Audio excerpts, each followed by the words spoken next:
पुढच्या बातमीकडे वळूयात। 5 किंवा 6 नोव्हेंबरला निवडणुकांच्या घोषणा होण्याची शक्यता आहे। स्थानिक स्वराज्य संस्थांच्या निवडणुकांच्या तारखा जाहीर होण्याची शक्यता आहे। झेडपी, पंचायत समित्या, महापालिकांच्या तारखा जाहीर होण्याची शक्यता आहे। पुढच्या आठवड्यामध्ये आचारसंहिता लागण्याचीही शक्यता आहे। मुंबईमध्ये निवडणूक आयोगाच्या विरोधात महाविकास आघाडी आणि मनसेनं सत्याचा मोर्चा काढला। उद्धव ठाकरेंनी आयोगाच्या विरोधात कोर्टात जाण्याची घोषणा केली आहे। ठाकरे बंधूंनी दुबार मतदारांना बडवण्याची भाषा केली आहे, तर निवडणूक व्यवस्थेमध्ये सत्तेचा गैरवापर सुरू असल्याचा पवारांनी आरोप केला आहे।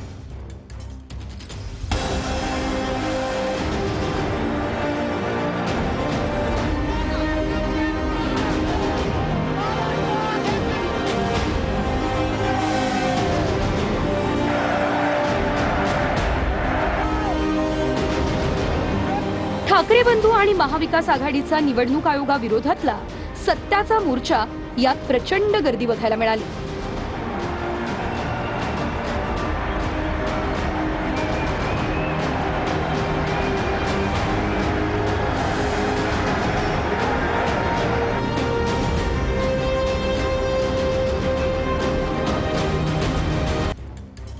पुढच्या बातमीकडे वळूयात। 5 किंवा 6 नोव्हेंबरला निवडणुकांच्या घोषणा होण्याची शक्यता आहे। स्थानिक स्वराज्य संस्थांच्या निवडणुकांच्या तारखा जाहीर होण्याची शक्यता आहे। झेडपी, पंचायत समित्या, महापालिकांच्या तारखा जाहीर होण्याची शक्यता आहे। पुढच्या आठवड्यामध्ये आचारसंहिता लागण्याचीही शक्यता आहे। मुंबईमध्ये निवडणूक आयोगाच्या विरोधात महाविकास आघाडी आणि मनसेनं सत्याचा मोर्चा काढला। उद्धव ठाकरेंनी आयोगाच्या विरोधात कोर्टात जाण्याची घोषणा केली आहे। ठाकरे बंधूंनी दुबार मतदारांना बडवण्याची भाषा केली आहे, तर निवडणूक व्यवस्थेमध्ये सत्तेचा गैरवापर सुरू असल्याचा पवारांनी आरोप केला आहे।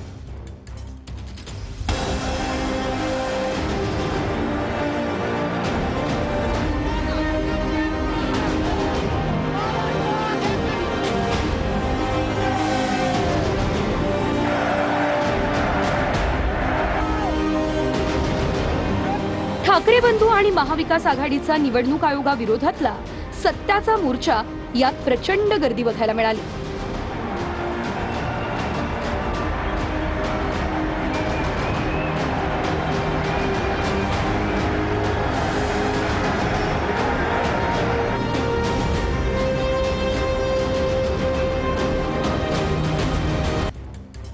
पुढच्या बातमीकडे वळूयात। 5 किंवा 6 नोव्हेंबरला निवडणुकांच्या घोषणा होण्याची शक्यता आहे। स्थानिक स्वराज्य संस्थांच्या निवडणुकांच्या तारखा जाहीर होण्याची शक्यता आहे। झेडपी, पंचायत समित्या, महापालिकांच्या तारखा जाहीर होण्याची शक्यता आहे।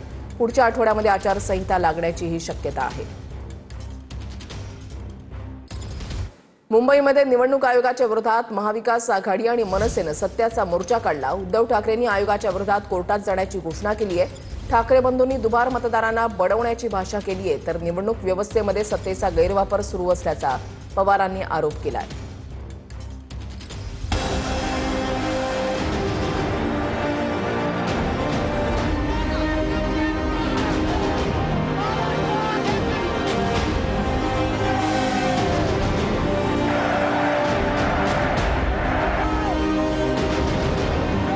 ठाकरे बंधू आणि महाविकास आघाडीचा निवडणूक आयोगाविरोधातला सत्याचा मोर्चा यात प्रचंड गर्दी बघायला मिळाली।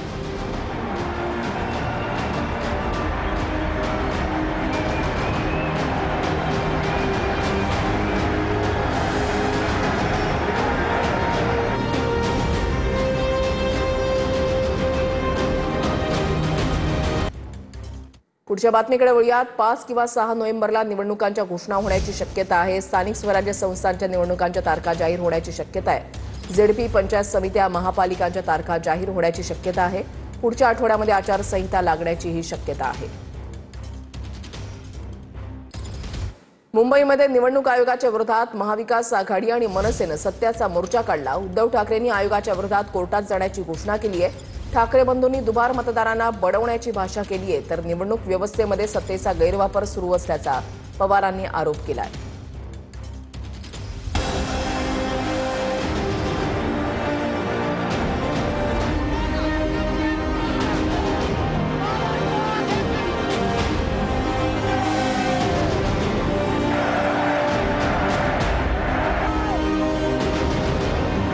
ठाकरे बंधू आणि महाविकास आघाडीचा निवडणूक आयोगाविरोधातला सत्याचा मोर्चा यात प्रचंड गर्दी बघायला मिळाली।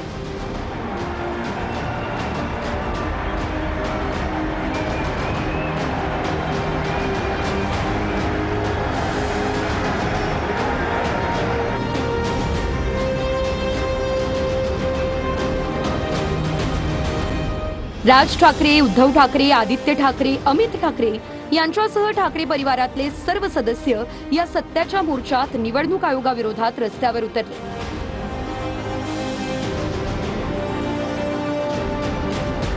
शरद पवार, सुप्रिया सुळे, जयंत पाटील, बाळासाहेब थोरात, वडेट्टीवार हे देखील महाविकास आघाडीकडून या मोर्चात सहभागी झाले.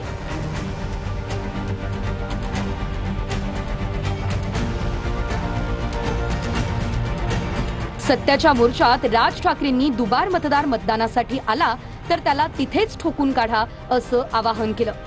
मोर्चात राज ठाकरेंनी मुंबई, ठाणे, पुणे, नाशिक, मावळ या लोकसभा मतदारसंघात लाखो दुबार नावं असल्याचा दावा केला. दुबार मतदारांच्या नावांच्या यादीचा गठ्ठाच राज ठाकरे यांनी मोर्चात दाखवला. मुंबई साउथ सेंट्रल संपूर्ण मतदार आहेत 14,37,776 आणि दुबार मतदार आहेत 50,565. नाशिक लोकसभा मतदार आहेत 19,34,349 आणि दुबार मतदार आहेत 99,673. पुणे लोकसभा 17,12,242 दुबार मतदार आता आहेत तिकडे 1,02,002. हे ठाणे लोकसभा इथे दुबार मतदार आहेत 2,09,981. लोक म्हणतील की बाबा हे आकडे तो बोलून दाखवलेत, पुरावा कुठे आहे? मी आज तुमच्यासाठी पुरावा देखील आणलाय ह्या सगळ्या दुबार मतदारांचा. काढते कापड. हे सगळे दुबार मतदार आहेत. हे एवढे सगळे दुबार मतदार आहेत. म्हणजे तुम्हाला कल्पना येईल महाराष्ट्रामध्ये काय प्रकारचा गोंधळ येतो.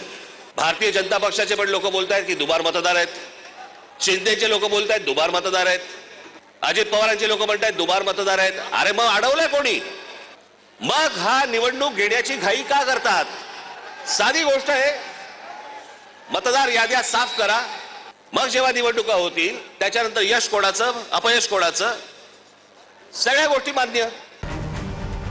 राज ठाकरेंनंतर उद्धव ठाकरेंनीही दुबार मतदारांना फटकवण्याची भाषा केली. जेव्हा कधी निवडणुका होतील एक तर पहिल्यांदा तुम्ही घराघरामध्ये जा, सर्वजण याद्यांवरती सगळ्यात जोरात काम करा. चेहरे कळले पाहिजेत. एकेका यादीवरचे सगळ्यांना चेहरे कळले पाहिजेत. ती माणसं तिकडे मतदार नोंदणीची म्हणजे मतदाराच्या ठिकाणी बसले पाहिजेत. आणि त्यानंतर जर समजा तिकडे हे दुबार तिबार वाले जर आले तिथेच फोडून काढायचे.